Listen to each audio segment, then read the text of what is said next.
I would like to talk instead about congressional fundraising, which is much less covered but no less astonishing. In the 2014 election cycle, candidates for the House and Senate raised a combined $1.7 billion. That's a lot of money. Interestingly, much of that money has to be raised one way or another by the politicians themselves, which they have complained about for years and say that it can be the worst part of their job. If Don and I could tell you how many hours we spend with our good colleagues on our side of the issues talking about raising money, it would be an embarrassment, because it is an embarrassment. Wow, an embarrassment. That is a strong statement, although he may be overestimating Congress's capacity for embarrassment, because bear in mind, we are talking about a place where these moments happened. Do you like green eggs and ham? I do not like them, Sam I do not like green eggs and ham. But the sheer amount of time politicians spend fundraising is not just embarrassing, it's horrifying.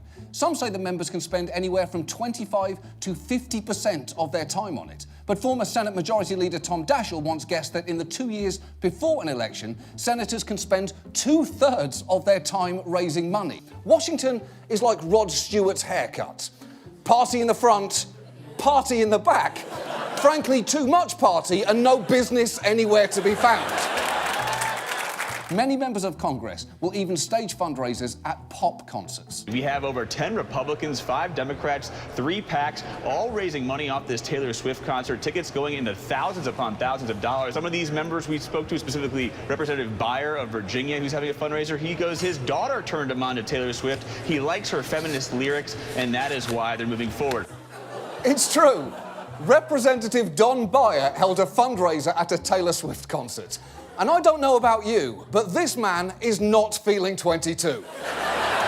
He is feeling and looking very much 65.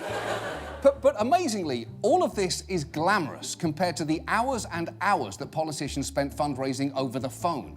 A few years ago, a PowerPoint presentation from the Democratic Congressional Campaign Committee to freshman lawmakers leaked, and it was showing their model schedule, which suggested 4 hours a day of call time. 4 hours on the phone. And just about all lawmakers have to do this. The problem is, members are still expected to pay dues to their own party, which can then be distributed to candidates in tougher races. BuzzFeed actually got its hands on a DCCC spreadsheet 2 years ago showing the amount of money the committee expects each member to pay, with figures ranging from $125,000 at the low end all the way up to $800,000 at the top. So is it any wonder that politicians are hitting up their customer base harder than a Girl Scout with gambling debts? Oh, two boxes of Samoas? Nah, f*** that. F*** that. 4 boxes. 4 boxes or I walk. 4 boxes. You get 4 boxes. I know where you live. And if you are desperately trying to rack up dollars, that can affect the kind of people that you are targeting on the phone, as Senator Chris Murphy explains.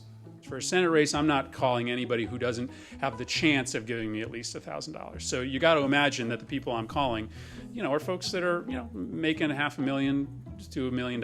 And that is a huge problem, because it cannot help but affect the way you see the world if you're only calling donors rich enough that their main concerns are estate taxes or which Belgian kimono their cats will wear that day.